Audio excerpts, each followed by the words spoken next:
City of mine, how I love the city of mine. It never gets me down. City of mine, how I love the city of mine. It never gets me down, yeah. I was born in the city, I was raised on its edges. My pop worked his life on its complex. I found love in its center. If I could live here forever, think it'd be for the better. I love the weather, even though it's fog 24/7. I love the people, this is city. I met all my best friends, and I wanna thank every brick. I wanna thank every entrance to every building that I step in this city of mine. I owe you most my best moments in life. See, I fell in love for the first time in Golden Gate Park. I saw my first rap show at Great American Hall. I used to beg my homies for a ride across the bridge to goof off and spend the whole damn day doing whatever we want. Keith drove us down to Ike's place while we'd roll up a blunt, and me and Jack would get stoned, walk around and get lost. Don't think I'll ever truly pay back all I was lucky to get just by walking through the city. No, I'm a small part of this. City of mine, how I love this city of mine. It never gets me down. City of mine, how I love this city of mine. It never gets me down. I never really had a place to call my own, so I travel and I roam till I find that. But I'm full of adventure, so I wander and I venture, and it's safe to say that really I don't mind that. I book a flight to try to figure where my mind's at, a spot where I don't spend no money, just some time at. I mix and mingle with the people till I learn a little. I brought some weed and baby, maybe we could burn a little. She said you're funny, I said no, I'm Xavier, then I left. Sun shining, birds chirping, let me take a breath. I'm headed to the city where my chance to make it best. Where people like to give a little, then you take the rest. I'm hoping one day maybe I can find a place to rest. I fell in love with life and wonder where it take me next. I like the hustle and bustle, I fell in love with the fashion. I feel the pulse of the city, it's moving me like a passion and it's mine. How I love this city of mine. It never gets me down. City of mine. How I love this city of mine. It never gets me down. Me and my hometown, baby, we go way back. All the situations, circumstances, still we don't mind. Steady going on, I dance around the street lights. Hey, I know every street sign, hanging around the block. Like if you are my friend, then you are welcome any moment. Yeah. City of mine, how I love this city of mine. It never gets me down. City of mine, how I love this city of mine. It never gets me down.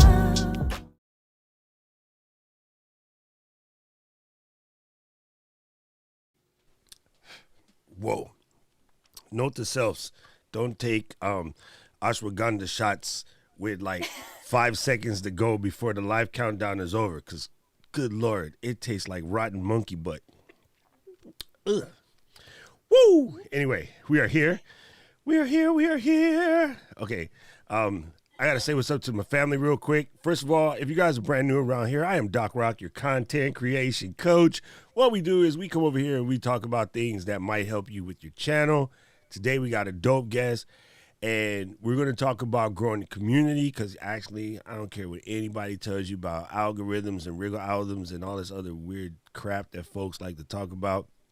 If you're not building your community, your channel will just be a channel. Pretty much. It just is what it is. So you can tell by the replay chat comments, if you're watching this on replay, my community is the bomb shizzy. Like they always be out here putting it down. So we're going to say hello to a couple of folks. We're going to remind you, if you're brand new around here, this is your first time coming to one of these shows, let us know that you are new in the chat so the family can give you the aloha, the hone as we call it here in Hawaii. Welcome you to the ohana. And then if you happen to watch this on replay, you still have a question or something, please drop it because I'll come back and I'll answer it. And yeah, that's it. So without further ado, she kind of needs no introduction. You guys all know her as Elf on the Shelf in the back of LSP streams. She's sitting all the way back there on the Ottoman Empire. Like, she runs the modern day Ottoman Empire. And today she decided to visit us from Hot Tub Time Machine all the way from 1970s. Give it up to Kelly Fabbrolas. Everyone's doing today. Oh, you know what's super funny? On. I might have done that entire intro with the mute going. Who knows? Anyway, I don't care. We're just gonna go. We're just gonna go. Yeah. They would have said something if it was muted. Everyone. It's possible. Said so. It's possible. You know what's funny is I don't know. All of a sudden, my on-air audio thing is not working, and that's where I can normally like mute myself and you, and we can talk, and it just comes up dead right now. So it's kind of funny. But anyway, how you doing? I'm doing great. I'm doing great. Any particular awesome reason why you everyone here. decided to join us from Studio 54? I woke up in a bad mood. That's, I woke up in a bad mood. I thought it'd be funny. I appreciate that. Because here's what happens. Okay, so let's just get it twisted real quick. Come here. I appreciate that for so many reasons. Many people will wake up in a bad mood and do everything in their power to stay that way. Then there's those of us that wake up in a bad mood and say, we're not doing it. We're going to go and shake it off and then come out. Michael said it is good to have you on camera. There you go. Of course, you know. because I never show myself on camera. Oh, wait. Michael, I got to fix you. Sorry, Michael. Dun. Everybody Mike's is here always for got you. something to say. You know, there's always one. I appreciate it. So everyone is here, present and accounted for. I appreciate that Keely is here. She says she grabbed the gold medal from David Hunt. And then Ruth is here. I saw Ruth that signed up for Leaping Alive, so I can't wait to see you there, Ruth. Nice. Miles Dwyer is here. Austin Nader is here. FH umpires. That's what it means. Field hockey umpires. Oh, wait. Oh, my it just gosh. says, yeah, that's what that means. Field hockey was my favorite sport growing up. I played it all the time. Is that Ellie? That might, maybe? I don't know. No, that's I love Keely. field hockey. Keely is right Oh. there. Yeah, she's FH umpires. Or we just call her Frumfries, and it just makes her crazy. The umpire is back, yes.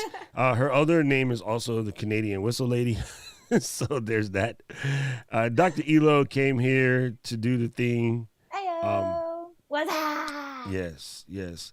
Sammy, shut up, period. End of story.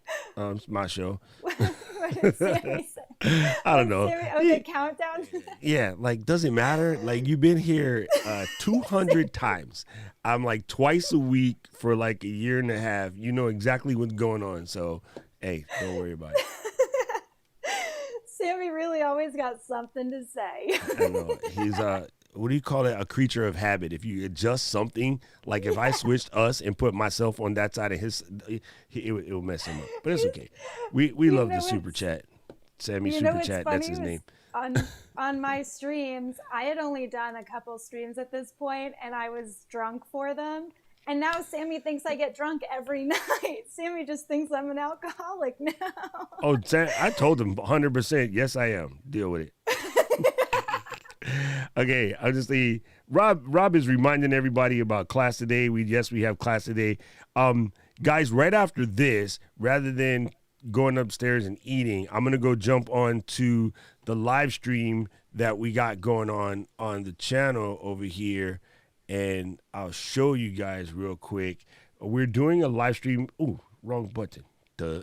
We're doing a live stream fundraiser for Brother Owen, and so right after this, I'm going to go jump on that for a little while. We're going to be going for like 8 hours. They started about, I want to say like 3 hours ago, but we're raising money for a good cause. We're raising money to try to help out Brother Owen with his cancer treatments. It really sucks because Owen's my G. Like, totally love the old video. So, yeah, it's cool. Done. He's here. Okay, guys, I got to stop calling names. We'll be here all day. But I do have to say what's up to my brother Jared. It's like, I'm so glad he was able to make it. And Caleb Vakul is here with the world's handsomest avatar, right? Love Caleb. Hi, Caleb. Yeah, Caleb's so dope. He's I want such a Caleb to dude. do my voiceovers. He has the dopest baritone. Oh my God. I It's like know. freaking incredible. I want to be like, yo, you guys called Doc. He's not at home. Don't leave a Oh, message. that would be so cool. Caleb, you should get on Fiverr. Yo, and get Caleb, you ready. should, sell some drops for the Roadcaster Pro. Like broadcasting live from a little grass shack in the Pacific Ocean. It's Duck Rock. Oh, I That gotta would say be what's up so to dope. Michelle. Mr. Jerry is here. Oh, I couldn't hear Michelle's noise. There it is. Mr. Jerry is here. Mike Hawk is here. Everybody's here. Okay, let's get started. Let's just stop. Let's just stop. Paul Dixon's here. Hey, Paul. Oh my gosh. Wait, Paul came? Where? Yeah, Where'd he Paul's go? here. Paul Dixon, he's Man, here. there's so many people in the chat, and Mr. they're talking Cameron about John rescheduling J-Lo. Jared's stream and stuff. Man, like, I'm on Dying to Gladney, like, way the heck back. Holy goodness. I would have definitely been here for hours. Glenda, how's it going? What's up, kitty cat? Good to see you here. Oh, Kat. Dun. Hey. And then, let's see, It's so cool seeing all on the these familiar hill. Man, like, faces the and, whole family showed up for you, Cal Pal. Just want you to know, Mr. Michael Jackson is in the building. You're crazy. Yes, okay. I'm scrolling, trying to get to the bottom. Hey, Victor, good to see you. Lee even showed up. Holy crap. Dog's like panicking. Look, yeah, Paul is here. He probably has a cat crawling around his butt or something. You know what it is? Look, Gretchen is here. Chip Griffin showed up. What's up, Mr. Chip? Love it. Mr. HD is in the building. Yes, this is the 1970s. The 1970s cow pal look. We love it. All right. Yeah. I feel like yeah. I never know whether it's 70s or it's like Brooklyn woman. It's the same thing. Like I told you the other day, you fully have the Stephanie vibe, aka Gaga. Let it go. Let it rip. Boom. So, you know what's funny? That's my nickname in my family. Like, some of my family calls me Gaga for Lady Gaga. Exactly. That's good, man. Yo, she is my hero. Actually, she has a new movie that's coming out. It might be this week or next week, but I mean, yo, it's going to be pretty rad. You know, she has a brand new movie coming out. Anyway, gang, so now let's get started. The whole community is here. I feel like everybody here, although there is 44 people watching and 16 people press the finger. So, yeah, press the finger. There's no middle finger, that's why. No, if the there was finger. a middle finger on YouTube, I wonder how many people would click it. Oh, man, mine would get pressed all the time because I'd be blowing folks up. Okay, now we can start because Fulgens decided to show up. Sac passe. All right, so, Cal Pal, what we want to talk about today is sort of like community building, because one of the things that you do extremely well, and I don't know if you understand this or you just think it's funny, like you think everything is funny, but then again, so do I. So I cannot pot kettle you on that one because I think everything is funny. I am forever laughing as well. Why did Sammy change his avatar? That just messed up my face. I just teased him about wanting everything to be the same, and then he just messed me up. Anyway, so like, what is it that you think you do in order to keep the community going? We'll talk about building it in a second, but what is it about that makes that your superpower? That's so interesting. I feel like there are so many different answers for it. Well, you got to answer all of them. We got an hour plus. we have time. Well, it's funny because I had never thought of myself that way, ever. Yeah, we know. That's a different conversation. Yeah. But it's just kind of, I think part of it has to do with my background and moving around so much. Like, I have moved around so much. And so, Military brat? No, we grew up pretty rough, like, you know. Escaping so the we were FBI? bouncing around. Yeah. Don't say that on the stream. Oh my God, they'll be like, No, I'm kidding. Callie. No, we were, a lot of, like, you know, unemployment and stuff, and so we would live with family, or we would live, you know, so, and then that kind of translated into my adulthood, where I've just been moving around nonstop, and I'm finally I'm over it. But I think that has something to do with it, and my like core belief that we can find at least one thing in common with anyone on the planet. 100. I firmly believe that. 100. So already we did just now, because I'm with you. I moved around a lot. Part was military brat. After that was over, the other part was being poor as dirt. And then so yeah, getting bounced around from how. So I'm with you. Like so we already have the same thing in common. And believe it or not, I used to have yellow hair. So hey, there's that. Did you really? Yeah, I used to Do look you like have a tennis pictures? ball. I'm not showing anybody those pictures. Oh, They're- come on. This is about they're community they're building. somewhere floating around in the ether. But yeah, especially when we would do raves, and the fluorescent light would come on, it literally would glow like a tennis ball. So everybody knew where I And- was. They'd be like, Doc's over there. They're You like, oh, gotta anybody see show Doc? Oh, yeah, us. he's right over there. And they're like, how do you see? See that bouncing tennis ball that is him on the dance floor going off or in the DJ booth going off? That's him. So look for that glowing tennis ball dude and you'll find him. So, yeah, That's that was what people literally a should thing. do for their little kids. Honestly, like, you know how some people tie a balloon to their kid's wrist? Instead of that, they should just give them yellow hair. Yellow hair, bro. And then for some reason, whatever it was about the dye that we used, it specifically made it fluorescent. It was kind of crazy. That's super Yo, funny. this is Sammy just said he would pay $50 for that photo, and I just want to point out, yesterday Sammy told me he would only pay me $30 for a painting I worked on for hours for. Your painting is rad. Okay, I'm not gonna let you sidetrack this conversation. Damn it, we'll come back to the painting. But the painting is freaking rad. One of my best friends in school did paintings like that. Well, it started out as drawings, pencils, and he would draw an item in the middle of the page, and then just randomly add things to it until it finished the whole entire page, and it was incredible. And That's so you'd be looking at this, like, let's just say you're looking at a like a cartoon style face, right? And then behind that there would eventually be like a little lion, and then there'd be like skateboard, then there'd be like some dude, you know, like driving a car. In the corner there'll be like a phallus, you know, there'll be a boob somewhere. Like he would just do random things. And when you look at the picture, you just, oh, there's a really cool pattern, really cool design. And he's like, wait, oh, there's a dick in the corner. And you're like, oh, snap. You know, so you would find things the more you looked at it. And they're really rad. And he always did them with pencil first and then go back in and use the Sakura markers to fill it in. And eventually, one of the things that he ended up doing, which I think would be dope for you as well, he got a place that was going to get rebuilt, but it was going to take a while because they had to do some soil testing or whatever. So he painted all the walls in this room white, and they took the door off, and there was just plywood painted white, and he did the empties, and then he put in little paint things everywhere, and then the kids could come in, and there was a live coloring book.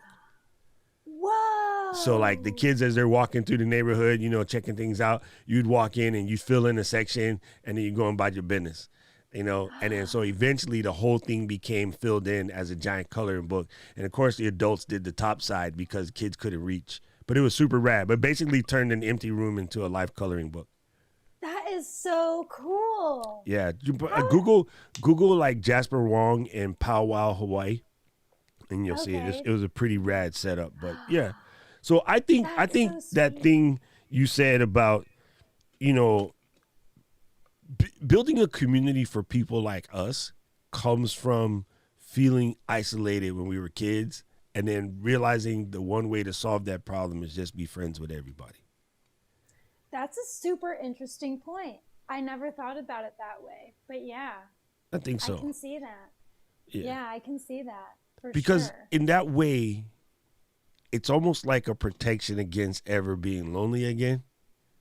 You know what I mean? Because you have it. But the thing you have to remember, though, and this took me a while, is that in and of itself, being flexible enough to be friends with a just wide variety of people in and of itself is a skill. Because what happens is normally people do is they isolate themselves into the things that will make them comfortable. And I hate that word. Yes. Cannot stand the word comfortable. Yes, me neither. Oh my God. Me neither. Right? So what is it about that word that bothers you? I'm just curious.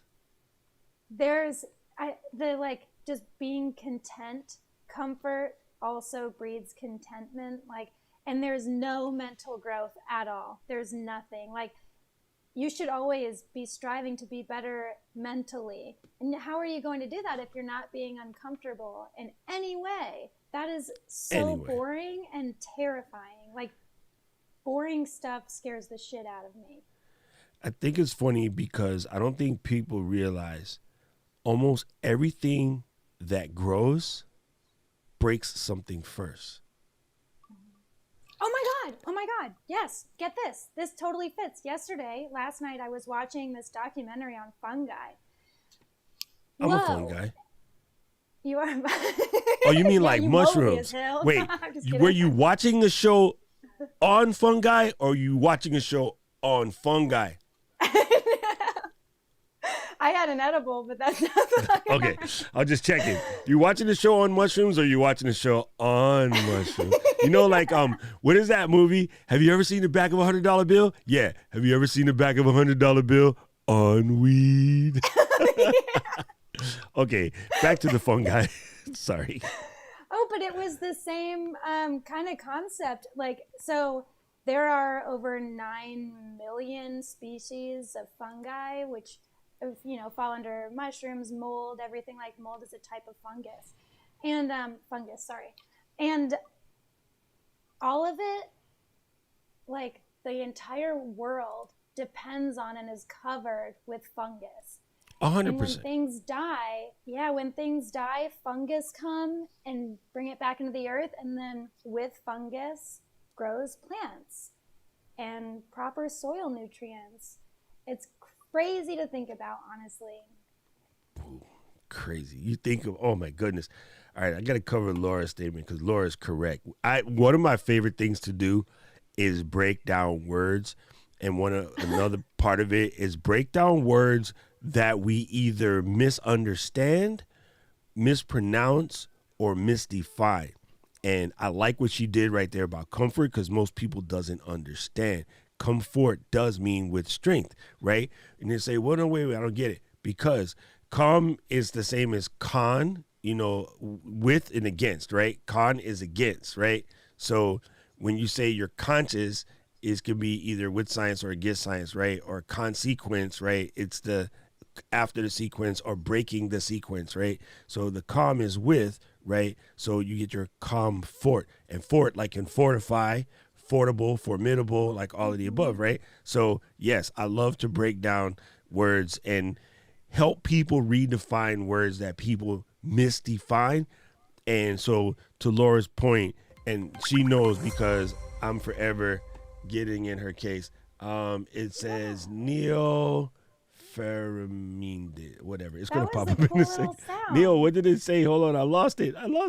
Thank you, Neil. Anyway, I think you described. So basically, that's the point is that, yes, comfort is just completely horrible. And like you said, the whole world basically thrives on fungus, right? And to that nature, I think of all kind of things, and like, well, okay, egg, right? The chick has to, or whatever, not just chicks, whatever's inside there, they got to crack the egg to come out to be awake. Us humans, we got to bust the hymen to climb out. Or, sorry, that's not what I said. I meant the bag, the amniotic sac. Thank you. That's what I meant to say. The amniotic sac. Yeah, you always have to break stuff in order to grow. Like even when you lift, right? If you go to the gym, the reason why your muscles hurt is you're ripping and tearing your muscles so they can grow back stronger and larger. So all of the above, like you have to break stuff to grow.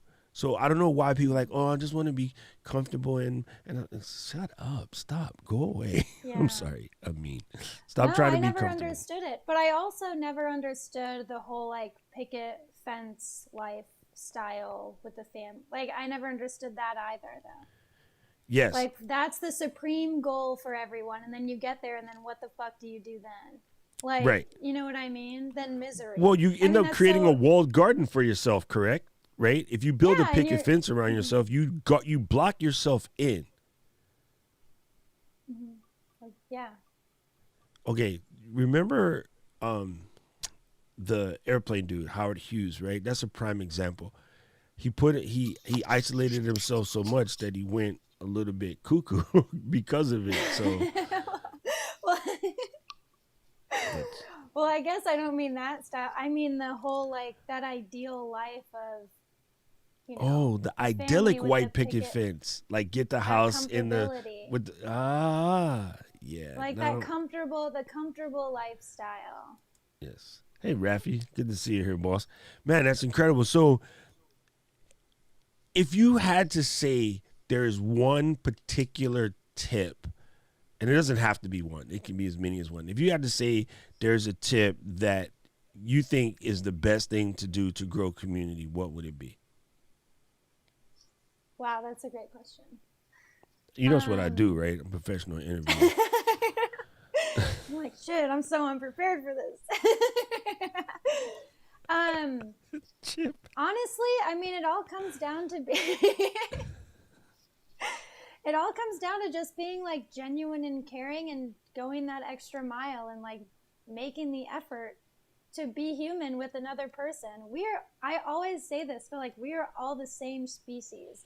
Act like it. Like that's all you have to do. And I think with that, people pick up on that stuff. Where we are like, we do have levels of empathy and sympathy towards one another. Like we can pick up on that when someone's being genuine or not, you know? You know what? One of my favorite experiments, and forgive me for not knowing who it was that did it, but I saw this years ago. And I think I was lucky enough to see this when I was probably about 16. So that was, I mean, really, really years ago. You weren't born yet. And it was an experiment. I don't even know if the dinosaurs were around, but you know what, Callie? I'll delete you right now. There was an experiment fossil, y'all. where they showed a bunch of kids. They took kids from all over the world, all different, languages, races, like, upbringing, the whole 9 yards, and they brought them into a laboratory style nursing room, and they just observed. They let them play, right? These kids were, if I remember correctly, the first set was roughly 6 months old. The second set that they did was like a year old, and then the third set was like 2 years old. The two former sets, they played together. They would lay down together. They would naturally hug each other. They were all good. Even if like someone came in and took the food away from one of the kids, the other kid, especially the nonverbal kids yet, which I mean the 6 months old set, just out of human nature would hand them their bottle, right? Because they just assumed that the other person needed it too. Now you think about it. Before people even talk to their babies about sharing or whatever, when you give a baby a bottle, the baby, when they can sit up and get their head straight, they will look right at you and be like, and it's like, no, you seen the baby slob over that thing? Hell no, I don't want that. But they will always naturally like, try where to, the fuck do I put this thing? right? They'll naturally try to hand it back to you, right? It's like a thing. So It's funny that people don't realize that all of this ill behaviors that we have is so learned. Like people still don't understand that all of that ill behavior, people in my community know I have musical Tourette's, and my brain just went backyard boogie with the ill behavior. Sorry. And I have musical Tourette's in the worst way. It is horrible. I have it too. That's fine. It's one of those things where it's funny, but when they got to the 2-year-olds, after they had a chance to mimic some of the adults, they were a little bit less sharing and a little bit less honorary. Not as bad as adults are. Adults would take their plate and like go to the corner and look at everybody else like, yo, you bring your hand over here, you're going back with a nub. You know what I mean? Mm-hmm. So I don't know exactly what point do we learn this closing off, but I'm on a mission to reprogram all the people that have grown up with closing off behaviors, because it's not helpful to anyone, nowhere, shape, or form. If you can't look at somebody with purple hair and be like, yo, that's my G, I got no space for you. Yeah. No, I totally agree. Love you, Paul. It's insane how much we separate ourselves from everyone else, like in so many different ways. You know what I mean? You know what's crazy, which would blow your mind? When I first moved here, one of my favorite things about Hawaii is the aloha spirit. And that is so undefinable, but when you feel it, you feel it. When you know it, you know it. So I've been here for long enough to know it, watch it grow, the whole 9 yards. But then now it's very not like that. It's kind of scary because, Really? and I hate to blame this on the internet, but I think what happened is when people had the opportunity to hear outside stories and watch other people be selfish, I think some of that selfish gene has worn off on not a large portion of the community. It's still very, very, very aloha oriented, but I see more and more people dipping out of it, but they'll have the sign on their truck that says aloha, and I'm like, bro, you're not behaving that way. But it also comes from pain as well, because honestly, we're not supposed to be here. United States just took land from folks and called it their own. So in reality, we're not supposed to be here. So I do understand that. But if you, it's same with Alaska or, many other places that have indigenous names that, we have, like the people that would be like, oh, you're in America, speak English. And I was like, where do you live? Oh, New Mexico, Colorado, Nevada, Florida. You hear yourself Also, stupid? like, you're just admitting how dumb you are when you're like, speak my language. You know what I mean? Like, speak English. Sorry, I don't know why I did a southern. That was rude of me, but Because you're from Florida. So, that's what pops into my head. I mean, you're from wanna Florida. come So in there here it and is. speak But I'm not but from like Florida.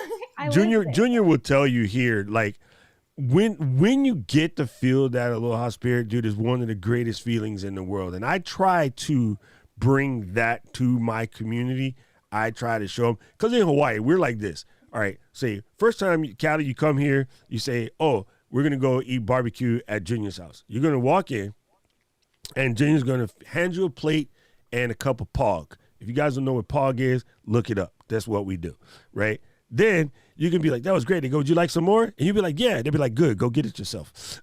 that's basically, that's how it would go down, right? Right, Junior? Am I lying? Right? That is how it would go down. The first time you're a guest, you're going to get the hug, the lay, everything. Oh, everybody. The next thing, the little kids will run right up to you. Auntie Callie. You'll be the same size as them, but they'll run up to you and they'll call you like Auntie Callie, and like you'd immediately become family. That's one of the dopest parts about here. So I try to do that with my community. I try to let everybody, as soon as you come in, hey, the first time is, hey, everybody will love you. After that, you're part of memes, you're part of jokes, you're getting clowned on, done. Like, there's no favoritism around here. So I think that making people feel comfortable and safe in that particular sense, I guess, is good. But we also push them extremely hard to try to grow. So I think that's part. You mentioned something earlier that I kind of wanted to circle back to, and it was about, okay, I'm not a fan of buzzwords. I'm not sure if you know this. Yes, Junior's correct. If you show respect What's for the a community, buzzword? you get a lawyer. What's buzzword? The most modern buzzword right now is authenticity. Everybody says, okay. be authentic, be authenticity. Actually, Chip mentioned it, and I'm not saying Chip's wrong, because Chip's 100% right. But before, I guess I want to know, to Callie, what is authenticity mean to you? Because you are definitely authentic. Authenticity to me is definitely not what's being sold on the fucking market. Like, at all. Authenticity is brutal, hard, and it punches you in the face and it doesn't stop. Like, authenticity is being uncomfortable all the time. And like, authenticity, there's some dark shit involved in that. And I think most of it really kind of is. Like, the authenticity is not necessarily like, I'm gonna dress the way I want. Okay, you wanna know why you dress the way you want? Because the fucking market tells you to dress that way. Like, that's not authentic. Authenticity cannot be touched. That's my opinion. I'm strong. I feel super strong about that. I can tell, and I like it. So, and the reason why I wanted to hear your take on it, number one, your homie, your partner in crime, your bestie from another testy, she's all about being uniquely you, and that's cool. Like, I completely understand and I get that, but one of the hardest parts about that is most folks have an identity crisis because somebody else told them what to be. So it is 100%, Yutsumuni, right? You got to be yourself. You got to be uniquely you. But one of the other things you got to do is make sure you do the searching to find out who the actual yourself is, because more than likely the presentation of yourself right now is not really you. There's probably a different you inside. And so I love your answer on authenticity. It is extremely powerful because you're right. It is pain. There's like, if everything you see on your social media posts is like positive, bruh, you're lying. Because it don't work like that. Like, life don't work like that. And it's good to want to show people the share, things about yourself. But here's a funny thing, too. You're not going to really know until you're like in your 40s. I feel like and even then, though, I feel like you never really truly know. But the you, like what makes you you, isn't a stable thing. No, it's like, not. That's you'll so always good. fluctuate and everything. It's such a moving thing. So I think what's dope about what you guys are doing, because I'm watching people's streams inside the leader group right now, and I see grown folks finding things out about themselves in the middle of speaking. Like in mid-sentence, they're like, oh my God, and Becky, it's look usually at her something butt. so simple too. Yes. Hey, we're in trouble now. Beetlejuice. Oh, we gotta stick her straight. Yeah, it's like Beetlejuice. We said her name and she popped up. Yes. Thank you, Rafi. This is so dope, right? Authenticity is doing whatever you want, no matter what is popular. That is 100% true. And yeah, it's funny, man. Like, I think everyone says that so much, but I don't think everybody's really being that, and that's why I find it funny. You know what I'm saying? Oh, French Press, you came up late. Here, I'm going to show you. We're doing the 1970s Cali Fabbro. Hello, everybody. We're going Brooklyn. Doc says they're both the same. So. How did you get such a good Brooklyn accent from Florida? That's pretty solid. I've lived everywhere. Oh, that's right. I lived in You like Florida me. for a bit, but yeah, I lived in New York too. But and I love doing impersonations. Oh, so do I.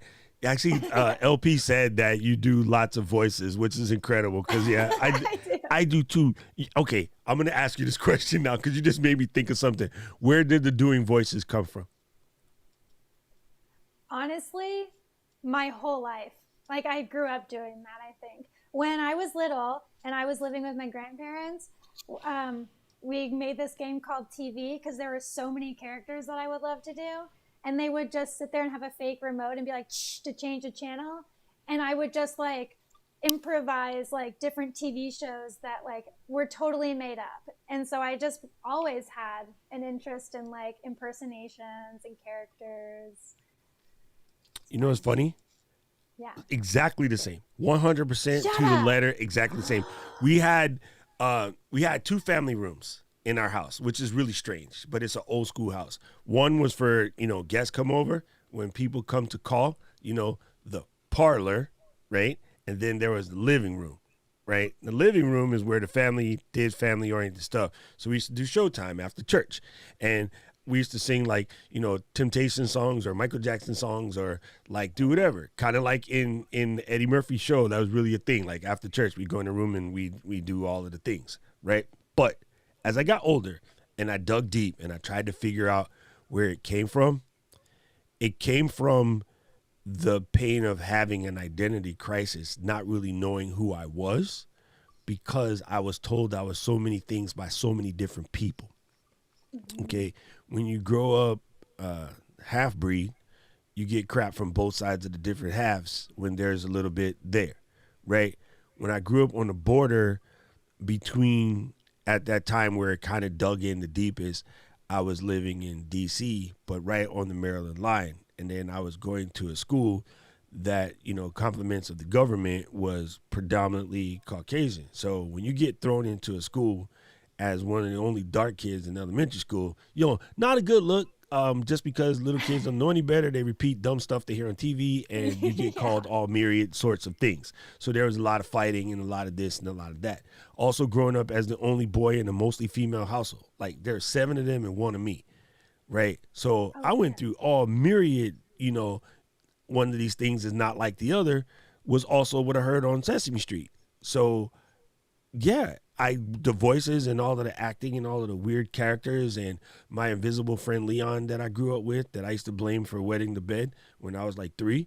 That was all from later on. I come to figure out those identity shifts were all about not wanting to be lonely. I always had a friend as long as I talked to the one that was in my head. And 2, by acting out and being the class clown of the life of the party, I was never going to get left back. And that's a really strange thing to come to conclusion with. But now I realize I can use it to help other people not suffer through loneliness or, being by themselves or feeling not enough, feeling, hurt or whatever. I realized that those same things that I did to clown to cope as a kid, right? Being the most popular kid in school was through clowning. That kind of thing, like I realized that's what it becomes. And so if you think about it, why do so many comedians end up committing suicide? Yeah. Because they never get to know who they are. They never get to know who they are. They've always been on. So, yeah, it's kind of crazy. Isn't that, it is. It really is. Because you're right. At the end of the day, that does come down to like some heavy authenticity. Like not knowing who you are, but then I do feel like, again, like we cling on to this identity of like, oh, we have to be something. And instead of just letting ourselves flow and be and do, you know what I mean? We're constantly trying to find the answer by also avoiding the answer. But in reality, there's not even really an answer. You know what I mean? First of all, I got to say, I'm in love that my homie R2 is in the building. What's up, Renee Ritchie? And then second of all, I got to say, Lori going to come and hijack my show with a dope question. Damn it. What? Luckily, I love her. She said, can you say someone's deaf in... Meanwhile, back at the ranch, okay, so today we're going to check out Doc Rock's linguistic skills. As you can see, he is falling back.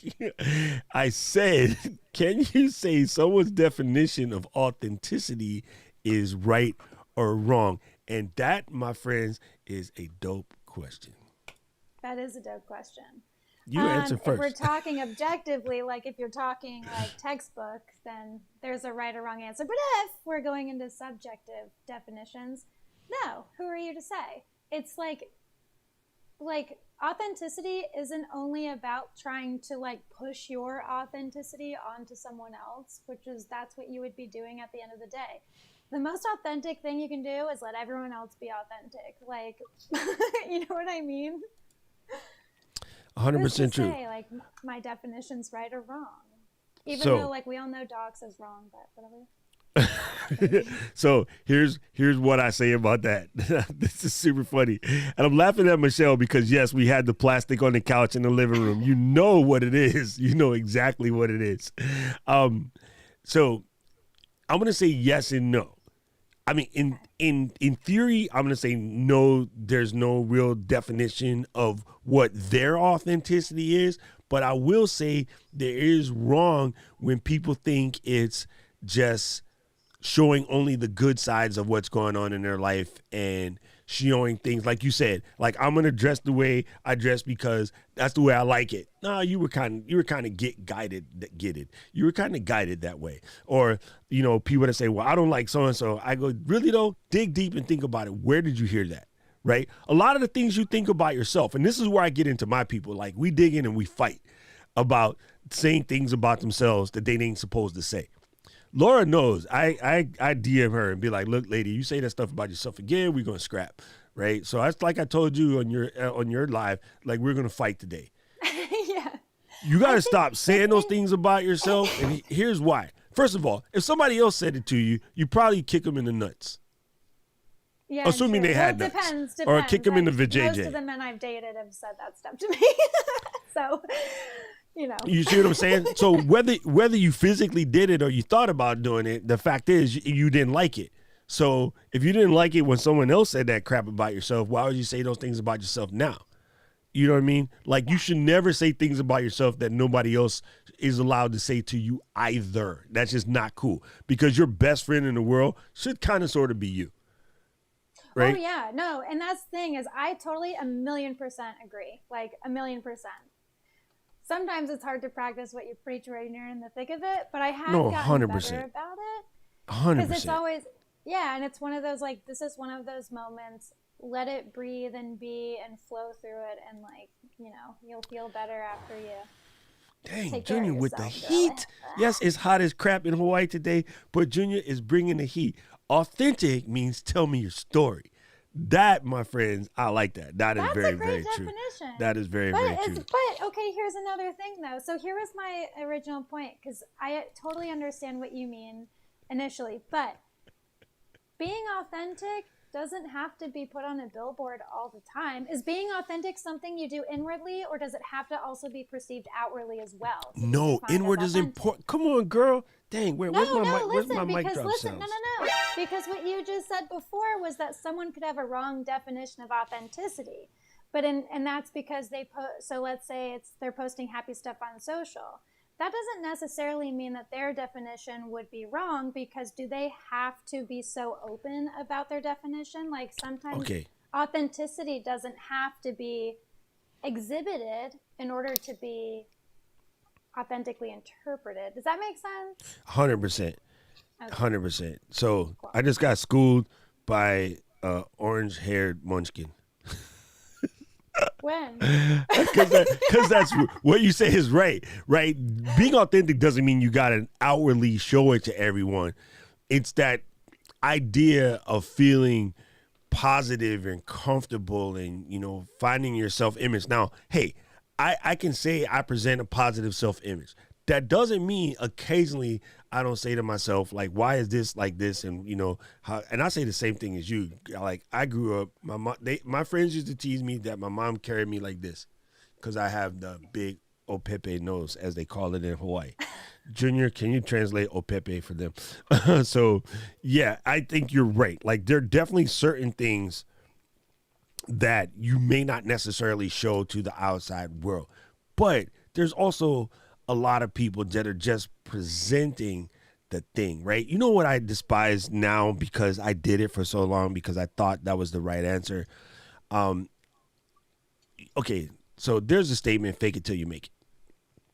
And there is a little bit of truth to that. But there's also way more negative to that. Most people do not take it as it is meant to be defined. What it is meant to be defined as is feel like you are successful. Do the things that successful people do until you become successful, whatever your definition of success is. That's what is meant by that statement. What people ended up taking it as is, I'm going to be broke, but I'm going to rock the rollie. I'm going to rock the dope kicks. I'm going to, like, come out and floss and pretend like I know what I'm doing. And I'm going to put myself in harm. I'm going to put my self-identity in harm. I'm going to put myself in debt. I'm going to put myself into all of these things to make sure that the outside world is looking at me favorably. That's what most folks do. I'm going to say over 80, Pareto, kiss my butt. I'm going to say over 80% of the people, when they say fake it till you make it, that's the one that they're doing. But that's not really what is meant by that statement. So now it becomes a statement I don't like. And the reason why I don't like it, because I did it. I absolutely did it. And you know what's interesting about that too? So I see your take on it, and something that I think about, something that I don't like about that particular saying, and I think a better way to think about it initially would be like manifest it. That makes more sense to me. That's Manifesting different. makes sense.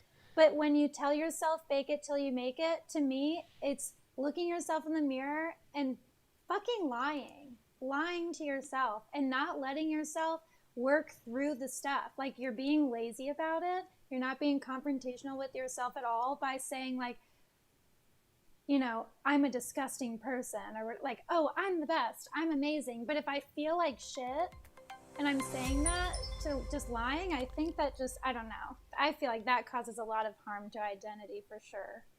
Thank you, El Marie and Corey, for the super chat. We appreciate you. That is super, super, super, super dope. Yeah, I'm laughing. Richie, he's trying to break my stream today. That's super funny because I do say ham sandwich. My nickname as a kid was ham because that's the only thing I wanted to eat was ham and mac and cheese. Really? So oh my that God. and so it was one I always banged on things, so it was hammer was really it. But then it became hammy because that was my favorite food to eat. And then because like you, when we did Showtime in the living room between my middle sister and I, we were on like Donkey Kong. We were gonna do the whole Osmonds, the Jackson 5, Temptations. We had all the jams. So You know what? My nicknames in my family were Stink and Girl, and that's what they still call me. Stink. hey, I like Girl. that. Stink is a very popular name for whoever is the smallest kid in the house. Yeah. If you told me Those are Doc Rock's cooler. arms are the same length of an average hockey stick. Oh, because Rob told everybody that I had 36 and a half inch arms. So I was wondering where the heck she was going with that. Yes, see, Glenda is correct. Yes, I have absolutely. I yell at folks when they say derogatory things about themselves, and I'm not afraid to yell at my people because I just don't want them to feel that way. Like it super sucks, man. Thank you, Renee Ritchie. Boom, boom, boom, boom. Whoa, boom, I boom, really boom, love that boom, boom. sound. Oh, now I done broke the overlay because I don't know how big it is. Hold on, let me stick it back over here where it goes. Oh, that's super That's funny. such a dope sound, so magical. Okay, so this is something that I was going to ask. So thank you for selling her out, LP. I was going to ask, since you've started doing the community happiness advisor or whatever the heck Gloria says, because it's funny and it's awesome, but yeah. So since you started doing that, being put in a position to make sure that everyone else is having a good time, how has that impacted you? Oh my gosh, that's such a great question. Well, You keep okay, saying so- that. I'm gonna keep reminding you, homie. know.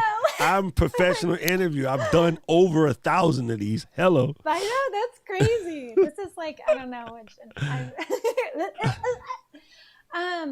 So, well, you know what? It's made me so much more positive and has steered me in such a better direction because I'm constantly talking to all sorts of different people. And they're not always positive conversations. Like I also handle some of the back end BS, you know what I mean? But it's just like talking to so many different kinds of people and admiring every single one of them. Like I genuinely love everyone in here. Like genuinely. I love the LSP community to death. Ecamm fam is dope. Like I don't know everyone in Ecamm fam, but the LSP community, oh my God, love them genuinely. And so it's just made me a better person, I think, all around, and has helped me like discover aspects of myself and appreciate aspects of myself instead of me just like shitting on myself all the time. You know what I mean? And it helps that our community is so positive too. Okay, Mr. Renee Ritchie, brother. First of all, thank you for the Moose Dollar chat. I wanted to say something, and this is going to be controversial AF. Okay, I'm sorry. But I'm going to bring it because I'm still processing it. I can't say I am definitive. I am not going to speak factual or not factual. What is the word? What's the word I'm looking for? I'm not going to I don't know, speak. but Definitive is kind of it, but I mean, even there's something different that I want to say than definitive. And I am normally pretty good with my words, but today I'm lost because you're in that damn 70s outfit. Anyway, You're welcome. I am still processing this, but I went for many years doing all the things and not realizing that I was probably heavily suffering from imposter syndrome. Then long before the internet started talking about it last year, I already done the research from Dr. Rosencrantz and people of her ilk. Long before the internet started talking about it, like I was into looking this stuff up maybe like 5 to 10 years ago. Now it's a buzzword again. And I think interesting. and this is me, my opinion. You guys can all tell me, Doc, you're an idiot. I'm cool with that. I think now, because French press, let me go back. French press said Renee Ritchie, imposter syndrome is such a big deal, bigger than they ever thought. I'm going to take that away because I think now, unfortunately, people are using it as a crutch instead of maybe they really got it. I think a lot of people are doing self-diagnosis by the drug ad on the TV. Like, I never knew that I had restless leg syndrome, which I don't. But when the TV said it, I can completely identify with everything the TV said. But I don't actually have restless leg syndrome. Right? I have kicked the covers off because it's Hawaii. It gets freaking hot at night. That's what you got, right? So I'm still processing this. And again, I'm not saying I figured this out yet, but I'm starting to get the feeling that either a lot more people got it than originally thought, or people are starting to use it as a crutch. Because do I have some of the symptoms? Yes. Do I do everything in my power to put that crap out of my head? Yes. That's just negative self-talk. Is it really imposter syndrome, though? And especially you're a female, right? I'm a person of color. Like, we get it the worst, right? Because we've always been told by somebody else all the things that we're not supposed to be able to do, right? Yeah. You know, in theory, when I first got to school, we're supposed to be, dumber than everybody else because I was darker than everybody else. When we go to take the SAT and I might drop that mother, and I look at all of the smart white kids and be like, oh, so I'm the dumbass, blank, blank, blank ER now? Look at my score, player. I'm smarter than your daddy, fam. What are you talking about? Was that imposter syndrome? Nah, that was them trying to force their bullshit on. Damn it, Miss Eileen gonna cost me. Trying to force their bullshit on me, right? You know what I'm saying? When they're like, oh, like black kids can never be quarterback because they're not smart enough, blah, blah, blah. And then Doug Williams just annihilates all Super Bowl like records as the first one to win. Then what's the excuse now? You know what I'm saying? So was that really imposter syndrome? Or was that other people putting it on you? So yeah, I'm conflicted with that term. I definitely agree to some extent it exists, but I'm never going to allow that to be a crutch. Yeah, What I is have your two take? questions, actually. Well, I Thank have two questions. So number one, I've always been confused about imposter syndrome, to be honest. Like, I didn't know if it was something that's like is it an actual syndrome or like, and then even then, I don't know. I've just never understood it. So we can totally dive into that and you can school me on that because I'm so curious. But also, can you have imposter syndrome and be authentic at the same time? I don't understand. You just asked my two questions. You are exactly where I am, player. It is exactly it. Like, is it, because, okay, they say Einstein had it, understood, right? He was one of the smartest people in the world, but because of where he grew up, he was told by, half the country that he wasn't it. You know what I'm saying? Maya Angelou was one of the greatest writers to ever walk the face of the earth because she grew up looking similar to me. She was told she wasn't it. So all the way until she died, she had a imposter syndrome, so to speak, according to, the studies. But I'm with you. Is it real or not? Yeah, like what? I'm conflicted. Okay, yeah, we're on the same. Yeah, because honestly, I have no idea. I legitimately don't. It's such a confusing thing to me. I do think a lot of people throw it out. So actually, that's a reason why I think I can say this, but that's a reason why we got rid of the imposter syndrome challenge in Lita because of like this. Thank you. Like, oh my God. And Renee is right. When I heard it the most, dude, I had never heard many people talk about it until people started talking about it on freaking Clubhouse. And then every person that came up, I was like, yo, if the whole country got it, then we got a problem. Right? Then is it really a syndrome? Maybe that's just societal change. I don't know, man. That one conflicts me, and I'm probably going to get hate mail, and I'm here for it, because I'm trying to figure it out. Yeah, no, I legitimately don't understand it. So your tech coach is on point. It has become fashion. Yeah, like it's like the authentic tag, which isn't that interesting? Like all these buzzwords all have to do with self-identity, and yet our entire market is saturated with this is how you should define yourself. You know what I mean? No one who isn't jealous of you will waste time trying. Oh my God. Renee, I told you to book your show like a year ago. So you can't come out here and throw mic drops from the corner, player. I love you, R2. Apparently, there's a movement to use the term, oh, come on, Kat. I'm with that. I'll take that. Symptoms, okay, because symptoms sometimes mean you can snatch it before it gets you, right? You can start to inoculate yourself from the possibility of symptoms coming, right? And you can, check this, knock yourself away from the people who are quote unquote asymptomatic. Oh, because everybody says, oh, I don't really got imposter syndrome. Let me put you in a situation where you don't think you can win and then tell you to do something and see if you don't start imposterating. I'm sorry. It is what it is. So, girl, I make up my own words. I don't know. That one bothers me. And I just don't know what to do with it. And then, yes, Paul is the same thing, right? Being gay in the 60s and 70s, you had to be someone else, right? Dude, trust me, being the intelligent kid from the hood, I had to be something else. I would go to the school that I got bused to, and I had to be the smartest kid in school to try to shut everyone down for calling me, dumb N-word. And then catching up right? And every time, I come home, and Mom would say, every time you hit one of them when they say that, you're showing them that you're dumb. And I'm like, no, I'm showing them this left not to be fucked with. That's what I'm showing them. Sorry, Miss Eileen. That's what I'm showing. I'm showing this left. You catch a couple of these, maybe you shut up. I'll fatten that lip, But then, yeah, I got stuck. Like, do I defend myself? Do I just let it go? So I learned to let it go, right? I just let it go. Boom. And then it became like, the one that killed me the most, I got in trouble because I would get like perfect scores on my Spanish test.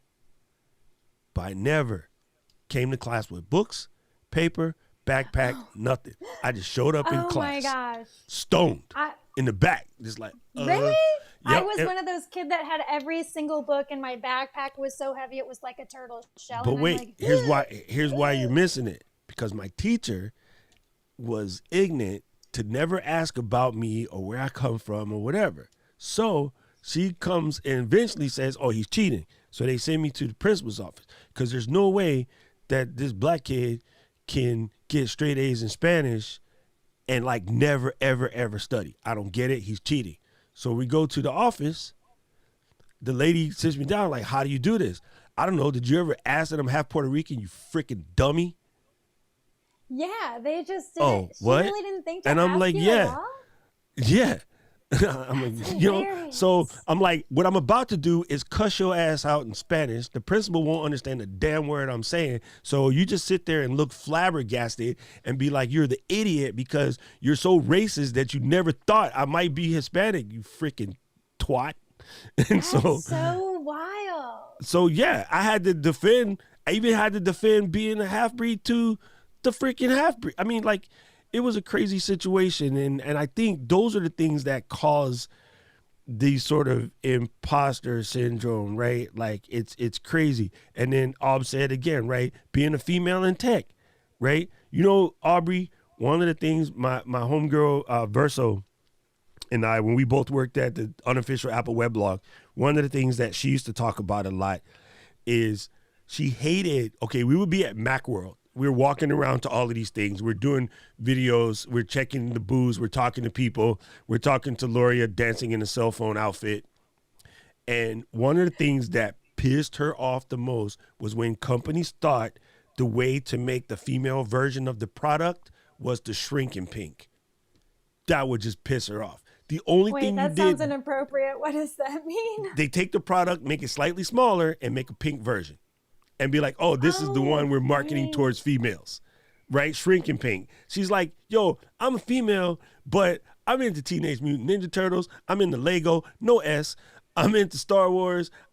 Why do I want a pink one? I don't want a freaking pink one. I want a green one because my name is Kelly, And I at first back then, because again, we're dudes, right? I really understand why that bothered her so much. But then as I watch it grow, I watch it start to happen when iPhones became bigger, bigger, bigger.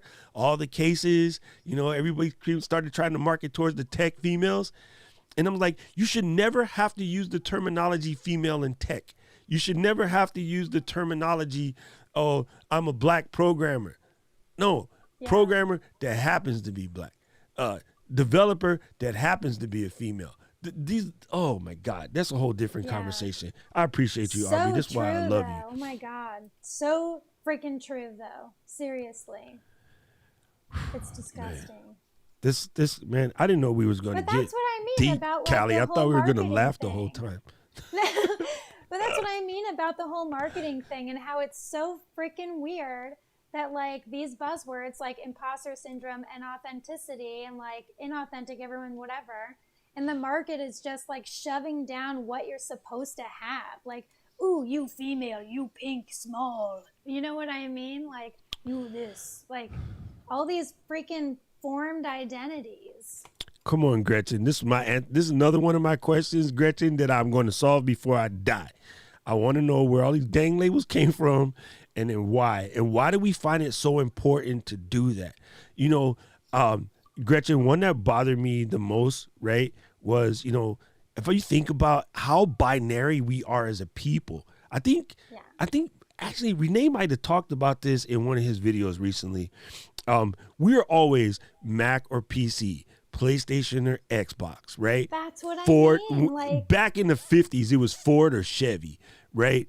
Now there's even a fight between vegetarians and Pesco Ovos, or vegetarians and vegans, or we create these unnecessary bifurcations in the weirdest places, right? We're already getting to the point right now. Like, I mean, hell, we're Sony Canon in the live streaming, thing, or we're Mike in the shot, Mike out the shot. Take that, LP. It's all like, I mean, at the end of the day, so like humans, we get off on comparison. It's an animalistic thing, comparing. We know this, we know that, right? And when we have so many different options and ways to categorize ourselves that stem from that animal thing of comparing. So now, like, we have different styled clothes. When you think PC gamer, there's already a kind of person that comes into your head versus when you say Xbox gamer. You know what I mean? And it's all because the market has given us these like tools to outwardly define ourselves and create all these categories and create all of these labels that come with them because we're so obsessed with categorizing and comparing. You know what I'm saying? You know what I mean? 100%. Check this out. So I think I'm going to cover some of the starred comments because Kat, man, I love Kat. She's bomb. I love Kat like fat kid love cake, and I love cake. It's important to address that people can feel like an imposter, but I don't think it's a syndrome. I will buy that. I'll marry it. I'll tattoo it on the bottom left cheek, not this one. No.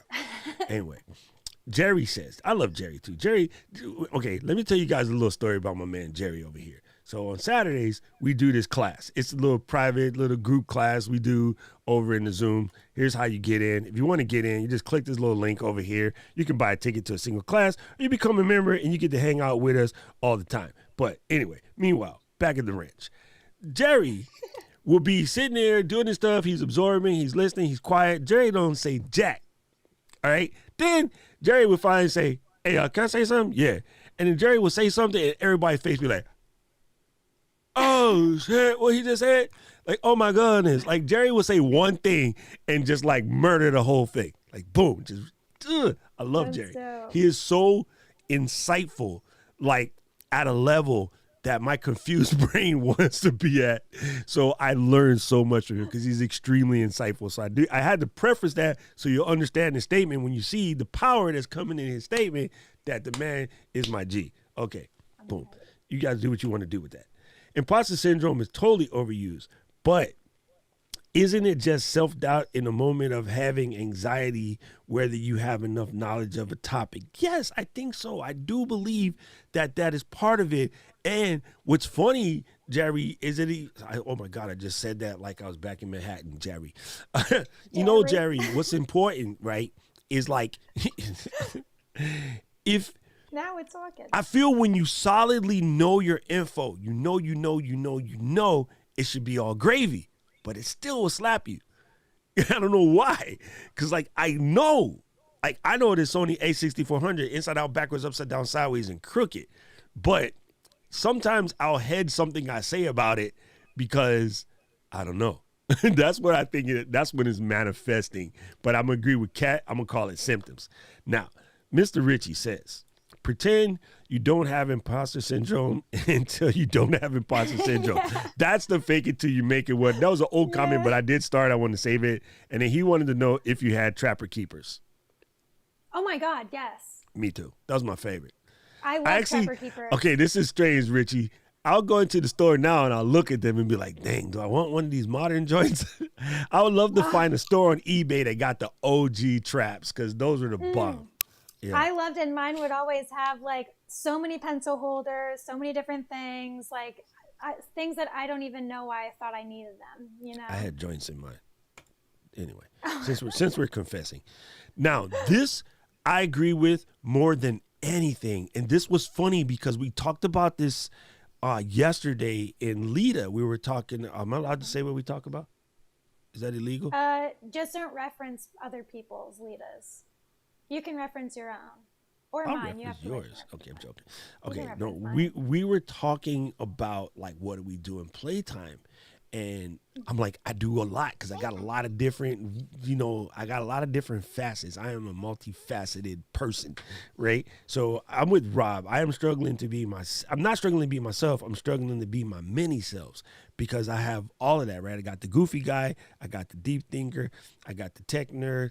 I got the jock. That was another one when I was a kid. Being a smart kid and being a jock. Though. Yeah, see, but it's what I'm saying. Like when I grew up, being a jock and a nerd was unheard of. Nobody did that. Okay, so I'm gonna take you back for a minute. When I was growing up, you were either a jock or a nerd or a freak, right? Or a hippie or something. Those were the terminologies of the day, right? A freak was kids. Or a T-Rex or a Leopleurodon because you old. See, Jurassic Park hadn't come out yet, so nobody was talking about dinosaurs yet, right? So what's funny is a freak was considered somebody that would skip class, that would, smoke weed outside, maybe come to school drunk every once in a while and, smoke cigarettes, wear the punk rock clothes, wear the Vans, the black jeans and the jean jackets, all of the above. I did that. But I also played football, soccer, track and field, hold state records for, 220 high hurdles, all of the above. So that put me in a jock category because I started lettering from the 9th grade, right? So it's like, but how you going to be a jock? You shouldn't, back then they say, well, if you smoke weed, it'll make you dumb and you can't be smart and, you don't be able to breathe, so you can't run.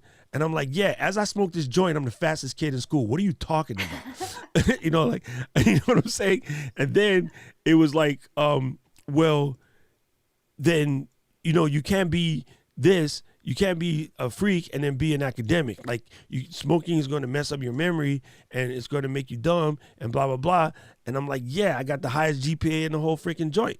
So what are you talking about? Like, so that's why I had a problem because I had to be 87 different stuffs. Like I didn't know what I was doing. My identity crisis came from doing all of the stuff they told me I was not able to do. It was really weird. Like it messed me up. It's crazy. See, that was kind of like me. So I actually grew up like a goth kid. Like I wore the chains and I had my big parachute pants, like black and stuff. I love my goth moments. I was doing cross country and track, and I was one of the top performers. And then I was also doing an art. I was an art kid, but I was in PE. I would always be like the best or one of the best. Like, you know what I mean? And there was no category for me, but I wasn't a popular kid. I kind of just I had a few friends, but I didn't really, I don't know. I'm laughing at Albert because he said, "Hey, Rich, I'm glad you made it, man. I'm glad. I can't even speak English right now. Oh my God. Yes, Gloria, you remember that, right? That was like, man, my voice just went dumb. That was like Macworld, I want to say 2012, 2013, 2014. The shrinking pink industry was just crazy. Man, we are so far behind in the comments. Yes, man, I cannot stand that female But in tech that's what stuff. I mean, though, is like all of those identities, like that's kind of part of the problem too.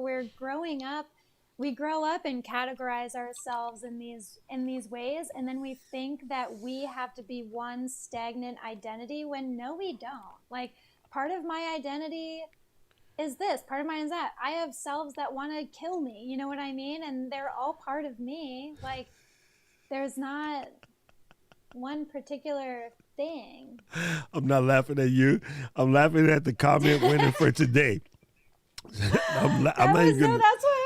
That's what I thought too when you first said it. That's why I was like, what are we talking about? This sounds inappropriate. Oh my God. That sounds like something that I don't think I'm understanding properly. I thought it was just true.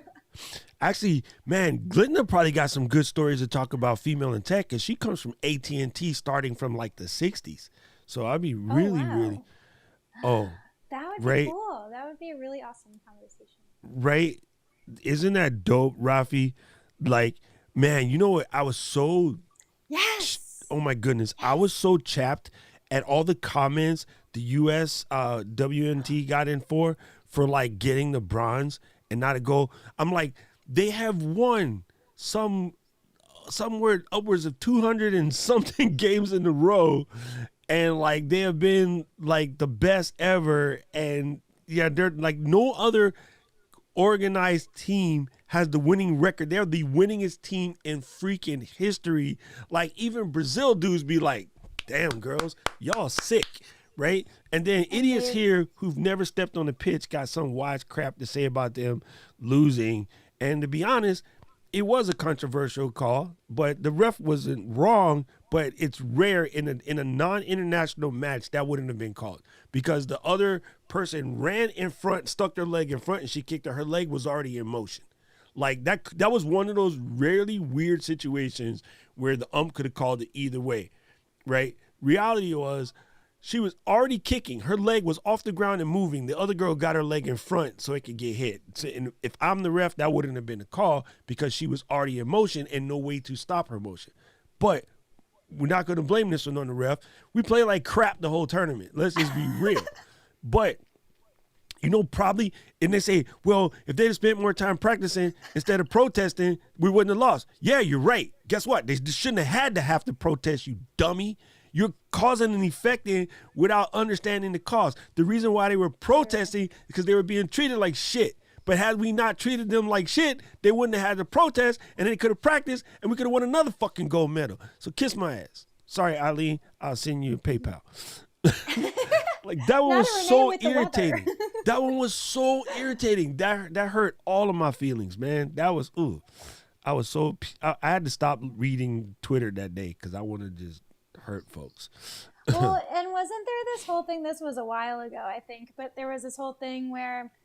And I don't know much about soccer, to be honest, or like about the teams, but there was some women's soccer player, she like beat some crazy record, and they were like, the first women's soccer player to do this, and she came up and she was like, no, the first soccer player, dude, like ever. Yeah. Don't put me in women's, like soccer player, give me credit.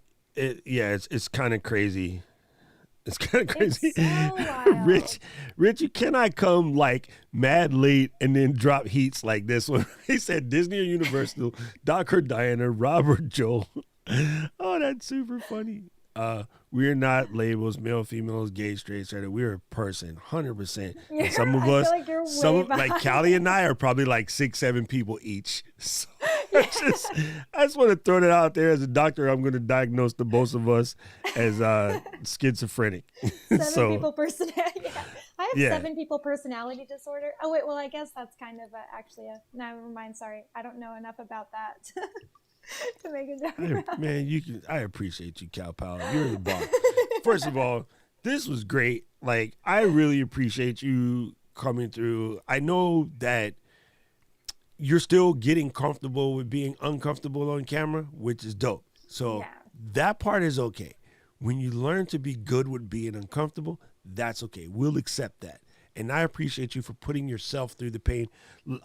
Yesterday, again, I learned a lot watching you, and you're laughing and giggling and just, being your normal self. And I can't tell you, like, I don't know if it sinks in with you, and it's not for me to say, but do you understand how much impact you actually have on your community?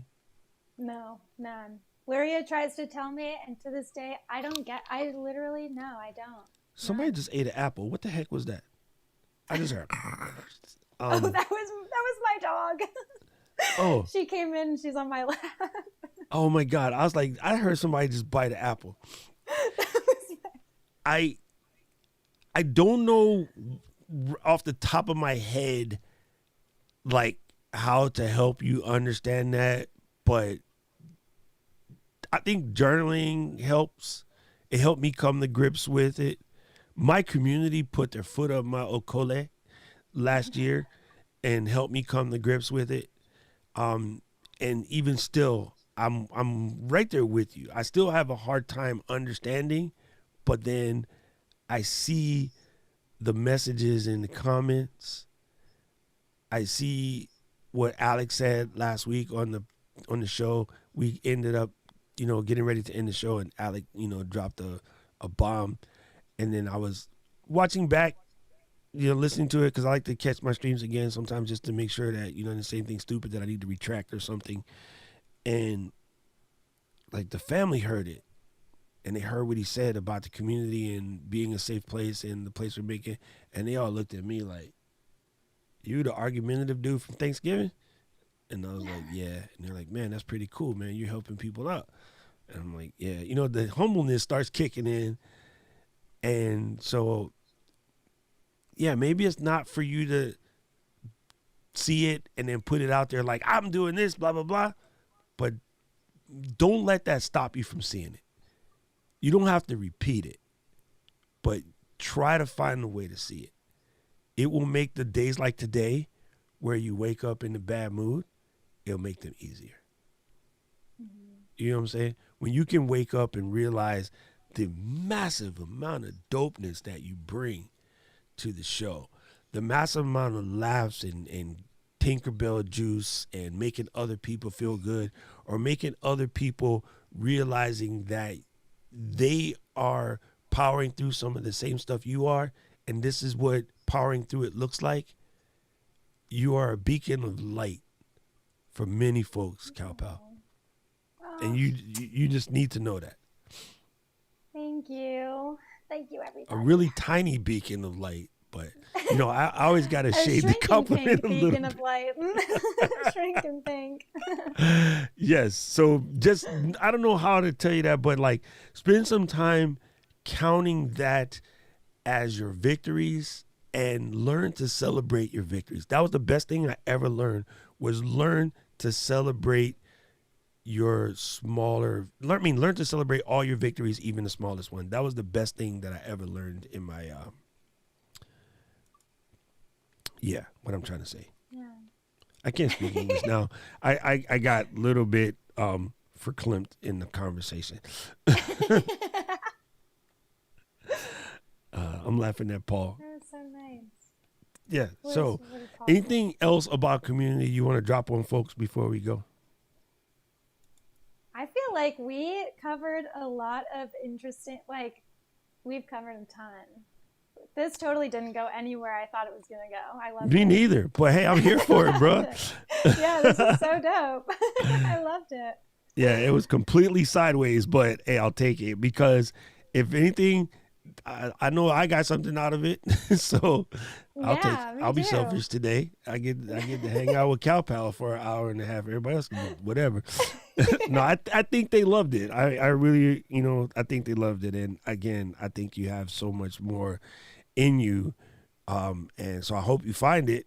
And of course, if you ever get stuck, you just call me and be like, Doc, yell at me, make me stop being weird. And I'm like, oh, you don't even know. You have no idea. Thank Oh my you God. so much. And thanks for and having me trust on, me, too. the one thing I can say besides the bones hurting, a lot of it gets better when you get older because you have more experiences to reflect against and then realize what you thought was horrible was not even close. Getting up every day with joints in pain and like having knees crack when you just sit down and take a wee or something, that's when you be like, oh snap, I shouldn't have been tripping about my hair or my pen not flowing ink or whatever. Like that's what is going to happen. Well, now we know you sit down to wee because you just said it. I was talking to you.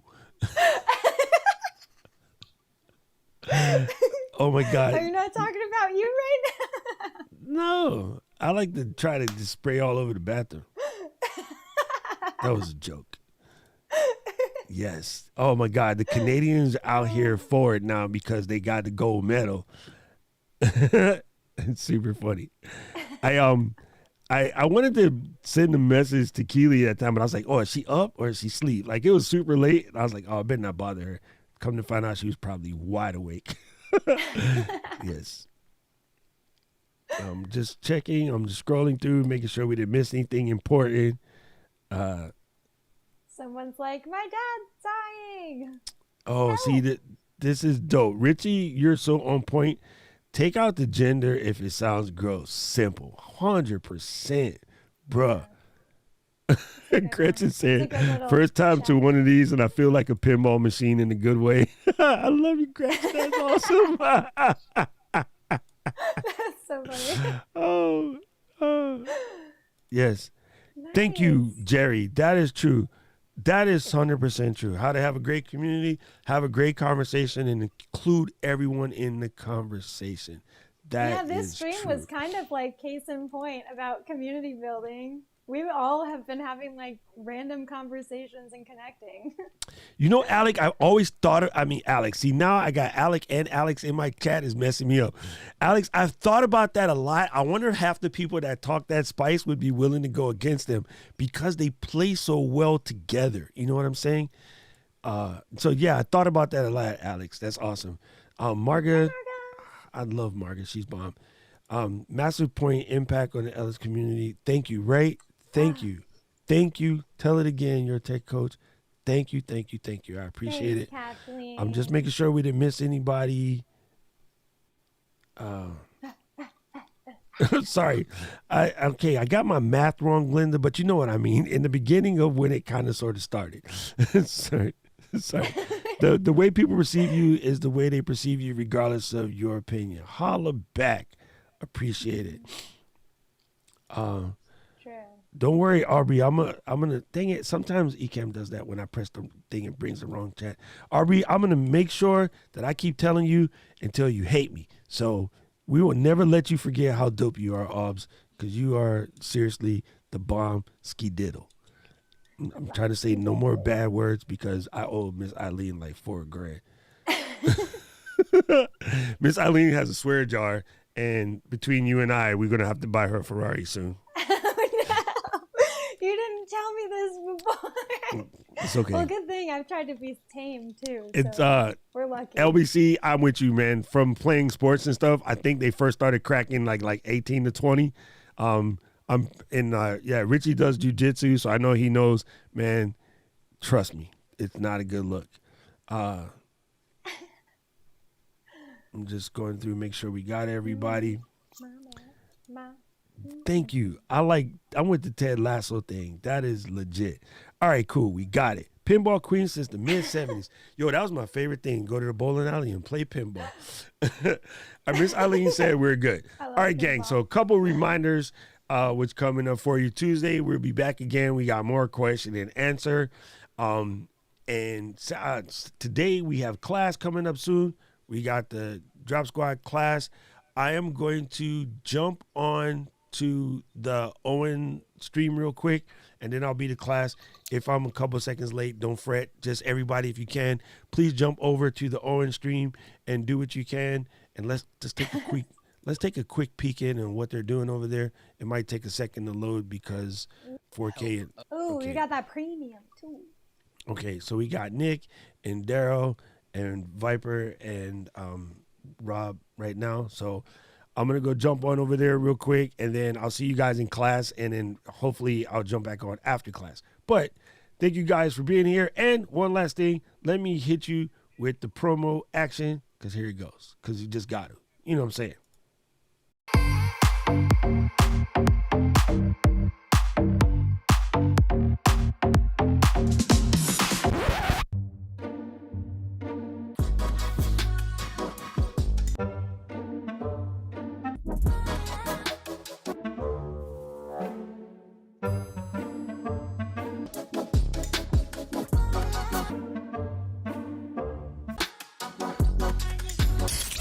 Are you ready to take your content to the next level? The live streaming market is booming, but with so many options out there, it's hard to know where to start. You've heard about doing live video and other video content on platforms like LinkedIn and Facebook, but you're not sure how to make the most of this or how this is going to help you with your business. You're not sure if creating a YouTube channel is going to help you get more customers or it's just a waste of your time. We will walk you through everything you need to succeed in live video with this 4-day immersive virtual bootcamp. We've got all bases covered, from choosing the right platform for your needs, planning an event, recording epic video content and editing it into something awesome, scheduling posts on social media, promoting your videos, and monetizing them effectively.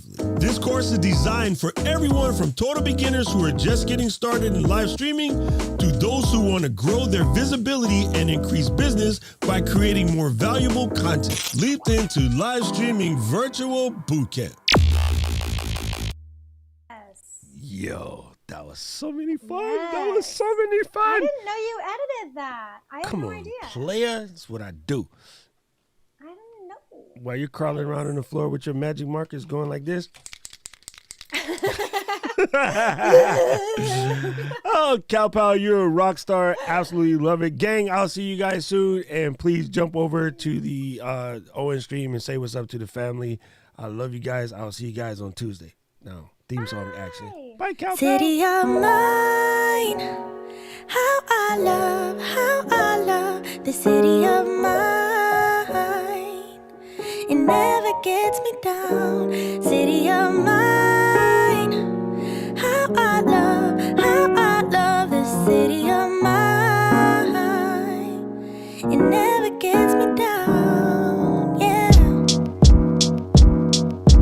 I was born in the city, I was raised on its edges. My pop worked his life when it's complex. I found love in its center. If I could live here forever, think it'd be for the better. I love the weather, even though it's fog 24/7. I love the people. This is city, I met all my best friends. And I wanna thank every brick, I wanna thank every entrance to every building that I step in this city of mine. Oh, you most my best moments in life.